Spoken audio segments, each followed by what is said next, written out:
రాష్ట్ర ప్రభుత్వాలకు ఇద్దరికీ కూడా తెలంగాణ జాగృతి తరఫున విజ్ఞప్తి చేస్తా ఉన్నాం. ఈ మారణకాండ ఆగాలి, దీనికి ఒక మంచి సొల్యూషన్ కనుక్కోవాలి, ప్రజాస్వామ్యబద్ధమైనటువంటి ఒక మంచి సొల్యూషన్ కనుక్కోవాలని కూడా నేను ప్రభుత్వాలను రెండింటినీ కూడా డిమాండ్ చేస్తూ ఉన్నాను. అదేవిధంగా నిన్న ఆంధ్ర ప్రాంతానికి సంబంధించినటువంటి ఇరిగేషన్ మంత్రివర్యులు నిమ్మల రామానాయుడు గారు మాట్లాడడం జరిగింది.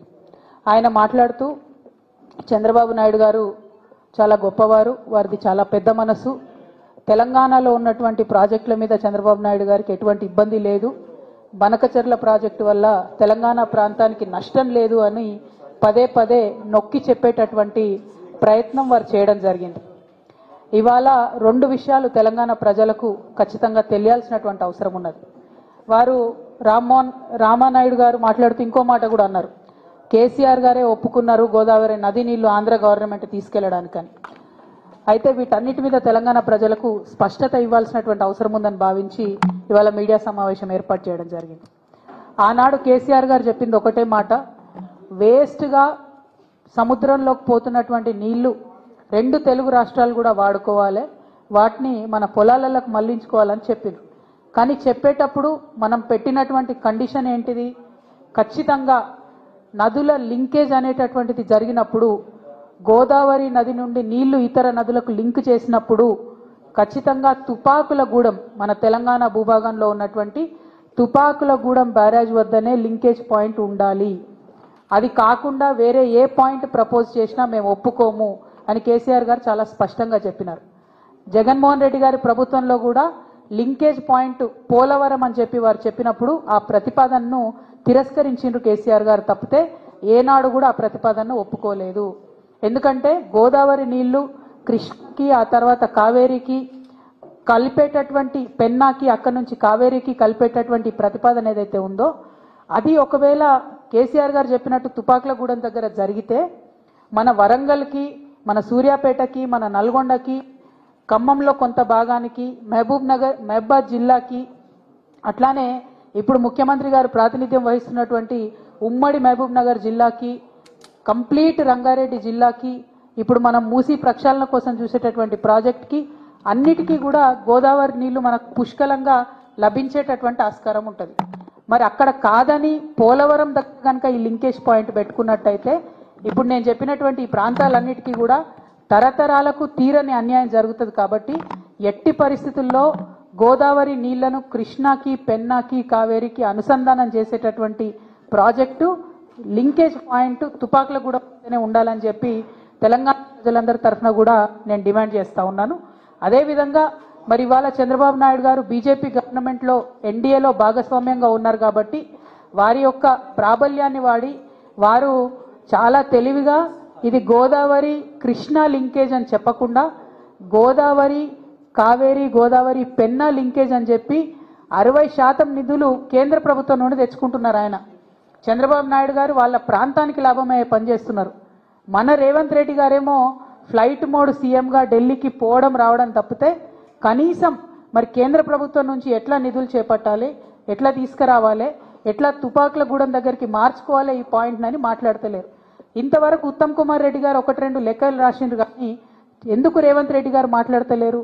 వారికి ఉన్నటువంటి ప్రాబ్లం ఏంటిది, చంద్రబాబు నాయుడు గారితో వారికి ఉన్నటువంటి లాలూచి ఏంది ఖచ్చితంగా చెప్పాలని ఈ సందర్భంగా మేము డిమాండ్ చేస్తూ ఉన్నాం. మొన్న జూన్ 2 తారీఖు నాడు ప్రీ ఫీజిబిలిటీ రిపోర్ట్ అనేటటువంటిది ఆంధ్రప్రదేశ్ ప్రభుత్వం కేంద్రానికి ఇవ్వడం జరిగింది. దాన్ని కేంద్రం ఒప్పుకోవడం కూడా జరిగింది. ఆల్రెడీ మనకు నష్టం జరగడం ప్రారంభమైంది. అయినా కూడా మన రాష్ట్ర ముఖ్యమంత్రి స్పందించకపోవడం నిజంగా దుర్మార్గం.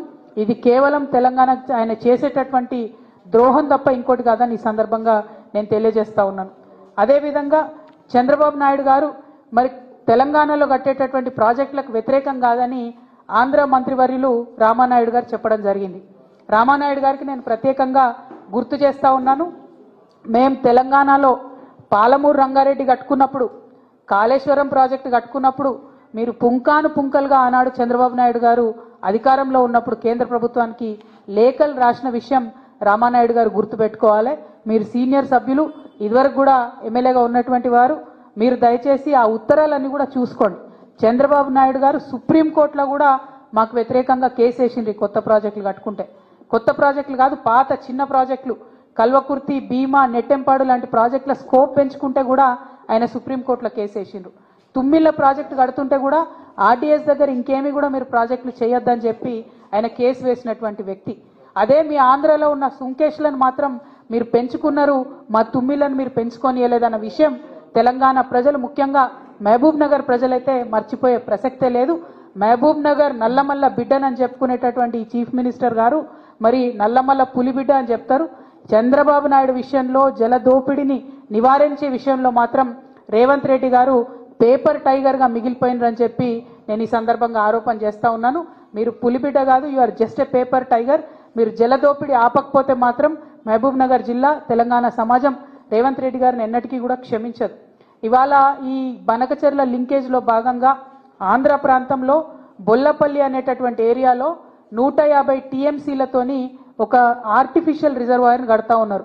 దీనివల్ల నల్లమల్ల ఫారెస్ట్ కూడా మునిగిపోతా ఉన్నది. మరి ఆ ఫారెస్ట్ మునిగిపోకుండా తెలంగాణ జాగృతి ఆధ్వర్యంలో ఖచ్చితంగా మేము కోర్టులను ఆశ్రయిస్తాం.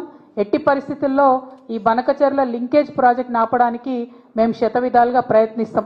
ఇదివరకు తెలంగాణ జాగృతి ఆధ్వర్యంలో ఉమ్మడి ఆంధ్రప్రదేశ్లో పోలవరం మీద కూడా మేము కేసులు వేసి ఆపే ప్రయత్నం చేసినాం. సో అదే ప్రయత్నం ఇప్పుడు ఈ బొల్లపల్లి రిజర్వాయర్ని కూడా ఆపే ప్రయత్నం చేస్తాం. ముఖ్యమంత్రి గారు నేను సవాల్ చేస్తున్నా, మీరు నిజంగా నల్లమల్ల పులిబిడ్డ అయితే ఈ బొల్లపల్లి రిజర్వాయర్ కట్టకుండా అడ్డుకోండి. దానివల్ల నల్లమల్ల ఫారెస్ట్ కూడా మునిగిపోతా ఉన్నది. మరి ఈ ముఖ్యమంత్రి గారు ఢిల్లీకి వెళ్తున్నటువంటి సందర్భంలో వారు నేను ఇంకొక డిమాండ్ చేస్తా ఉన్నా, మీరు ఇన్నిసార్లు ఢిల్లీకి వచ్చిండ్రు కానీ ఎప్పుడు కూడా నరేంద్ర మోడీ గారిని మీరు బీసీ బిల్లు గురించి అడగలేదు.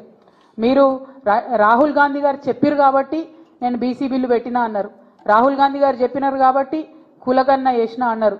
కానీ మీరెప్పుడు మనస్ఫూర్తిగా మాత్రం బీసీలకు మద్దతు ఇవ్వడం లేదు. ఆ విషయం మీ వైఖరితో స్పష్టమవుతున్నది. నేను రేవంత్ రెడ్డి గారిని డిమాండ్ చేస్తా ఉన్నా, మీరు ఇవాళ ఢిల్లీకి పోతా ఉన్నారు, మళ్ళొకసారి హాఫ్ సెంచరీ దాటినట్టుంది, 51సారి కావచ్చు ఇది. మరి ముఖ్యమంత్రి గారికి కంగ్రాచులేషన్స్ కూడా చెప్పాలి. గిన్నిస్ రికార్డు వాళ్ళు వెతుకుతున్నారట రేవంత్ రెడ్డి గారు ఎక్కడ ఉన్నారని. ఢిల్లీకి పోయి వచ్చే ముఖ్యమంత్రులలో గిన్నిస్ రికార్డు కూడా వారికే వచ్చేటట్టుగా నాకు కనిపిస్తూ ఉన్నది. మరి మీ గిన్నిస్ రికార్డు వచ్చినందుకు సంతోషం, కానీ మా బీసీ బిడ్డల బిల్లును మాత్రం మీరు ఢిల్లీకి పోతా ఉన్నారు, ఖచ్చితంగా తీసుకొని రావాలని చెప్పి మేము డిమాండ్ చేస్తూ ఉన్నాం.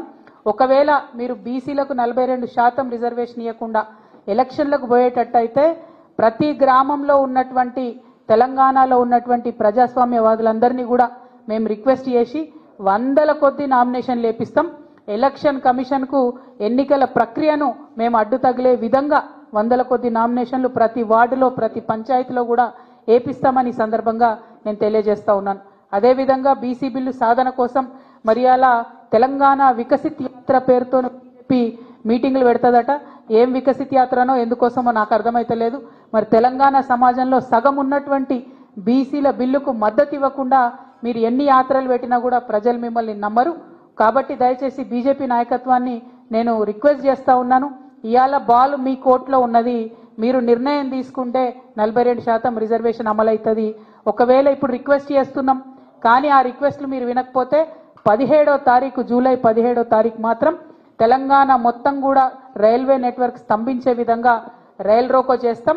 మేము రైళ్లలో ప్రయాణించే వారందరికీ కూడా రిక్వెస్ట్ చేస్తున్నాం, జూలై 16, 17, 18 మీరు కనుక ప్రయాణాలు